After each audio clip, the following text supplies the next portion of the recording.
का जो कहना है वो सुप्रीम कोर्ट का कहना है कि यदि कहीं पर भी आपकी कोई जमीन हो या कोई भी आपका मकान हो, अगर कोई भी व्यक्ति इसको कब्जा करने आएगा तो आप जो है इसको बल प्रयोग करके रोक सकते हैं। देखें, बल प्रयोग करने का मतलब ये नहीं होता है कि आप आएंगे तो उसका आप सर फाड़ देंगे, ऐसा कुछ नहीं आपको करना है। आप जैसे होता है कि बल प्रयोग में आप लाठी का प्रयोग कर सकते हैं, मतलब एक प्रयास कर सकते हैं कि उससे किसी प्रकार का हानि भी नहीं हो और लोग जो है वो जो है एक तरह से आप उसकी अपनी संपत्ति की रक्षा भी कर पाएं। ये तब होगा कि जब आप मान लेते हैं उस संपत्ति पे जो है आप संपत्ति को किसी को दिए हुए हैं या संपत्ति जो है जबरन आपकी संपत्ति को किसी व्यक्ति के द्वारा कब्जा किया जा रहा है तो आप उसको रोकेंगे ना। अगर मान लेते हैं कोई भी आपसे कोई भी आपकी संपत्ति है, वो आके आपको जो है वो संपत्ति कब्जा करने का सोच रहा है, तो आपको बस एक रोकने का प्रयास करना चाहिए। देखें, आपके मन में ये भी सवाल होता होगा कि हम उस टाइप के व्यक्ति नहीं हैं, हम पढ़े लिखे व्यक्ति हैं या हम लड़ाई झगड़े से दूर रहते हैं, बहुत तरह के कारण होते हैं। हम जो है उस तरह से जो एक लाठी डंडे का प्रयोग का लड़ाई झगड़ा उस तरह से नहीं करना चाहते हैं, तो हमारे लिए क्या विकल्प है? देखें, विकल्प जरूर है, लेकिन बस हम ये कहना चाहते हैं कि आप एक ये भी प्रयास करेंगे। और ये हमारा नहीं, ये सुप्रीम कोर्ट का भी कहना है एक जजमेंट में कि अगर आपका मान लेते हैं अपनी संपत्ति की रक्षा करना पड़े तो आप जो है लाठी का भी प्रयोग कर सकते हैं। अब सवाल उठता है कि अगर आप ऐसे नहीं किए तो आप क्या करेंगे? मान लेते हैं कि आपने किसी प्रकार का जो है रोकथाम नहीं किया, आपकी संपत्ति है, आपकी संपत्ति आपके पास जमीन का पूरा कागजात है, ठीक है, कागजात भी आपके पास है। मतलब देखें, एक भी है कि कुछ भी हम एक्शन ले रहे हैं तो जमीन का टाइटल तो मेरे पास होना चाहिए। हम खुद जो है वो कब्जाधारी हैं, हम खुद गलत काम किए हुए हैं। अब जो असली संपत्ति का मालिक है वो आके मेरी संपत्ति को कब्जा कर लिया, तो ये तो गलत है। अगर आपके पास कागजात है तभी कुछ ना कुछ आप एक्शन ले पाएंगे, ठीक है। तो अब अगर मान लेते हैं उसके लिए है, ठीक है, आपके पास संपत्ति का कागज भी है, आपके पास उसका जो है कागज भी है, वो जमीन आपकी जमीन आपके अंडर है। अब कोई जो है आके कब्जा कर लिया, ठीक, आप नहीं कुछ कर पाए, तो आप नजदीकी थाने में जो है FIR दर्ज कराएंगे, ठीक है। आप चाहे तो किसी वकील से भी संपर्क कर सकते हैं, उसमें आपको उस व्यक्ति के खिलाफ, ठीक है, आप जो है यानी धारा जो है 406 के द्वारा जो है मतलब उस पे आप केस चलाएंगे। और इस धारा के अंतर्गत कोई भी व्यक्ति अगर आपकी संपत्ति को घर में घुसकर कब्जा करता है तो ये क्या माना जाता है? ये माना जाता है संगीन अपराध माना जाता है। अगर कोई भी व्यक्ति आपके घर में घुस के आपकी संपत्ति को कब्जा करता है तो यह जो अपराध होगा यह एक संगीन अपराध माना जाएगा। अब सवाल ये उठता है कि आप ये सारा प्रक्रिया करेंगे कैसे, ठीक है। जैसे आप यहाँ पर देखें कि अगर कोई भी व्यक्ति है, अगर इस तरह का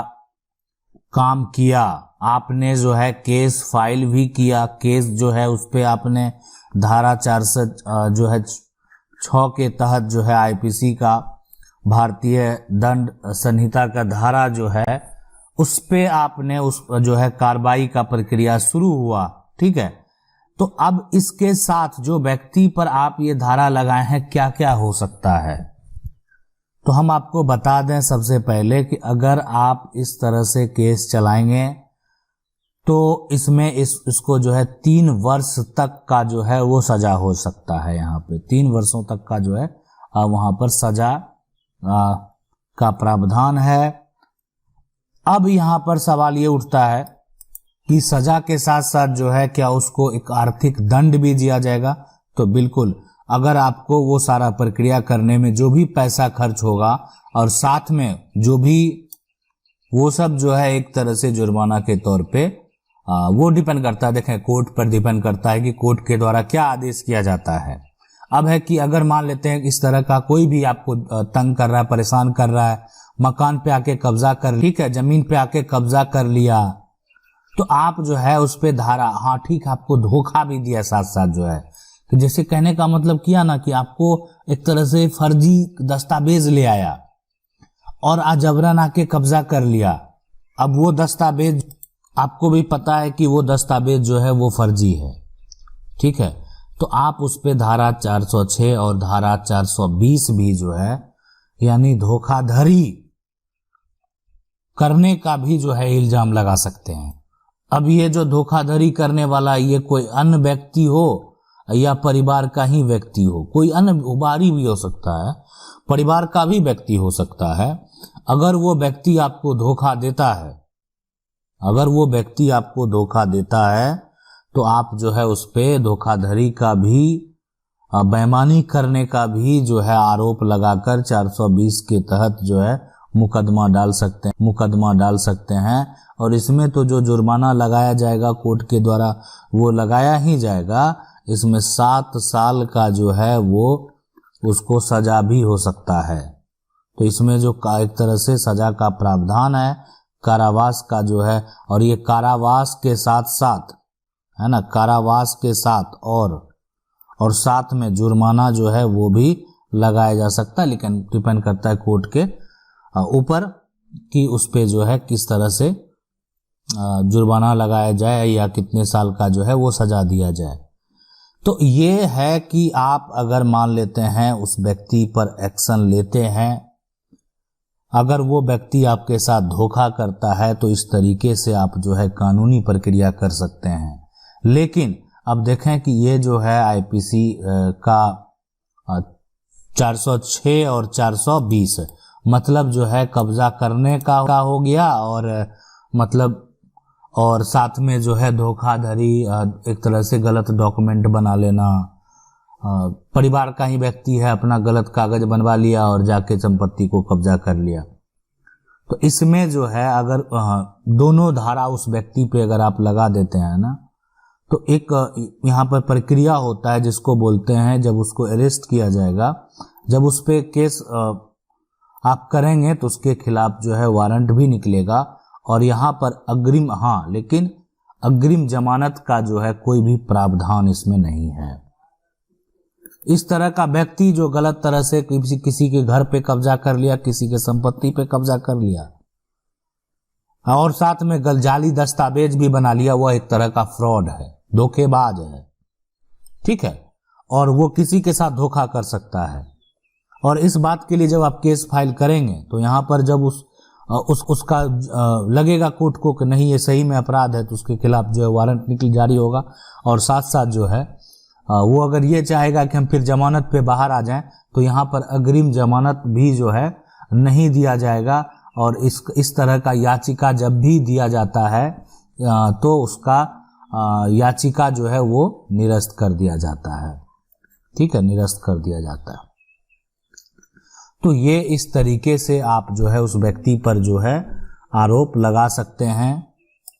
अगर आपके मन में ऐसा चल रहा होगा कि हम 420 का जो ये धारा है किस किस मामले में लगा सकते हैं, तो हम आपको एक एग्जांपल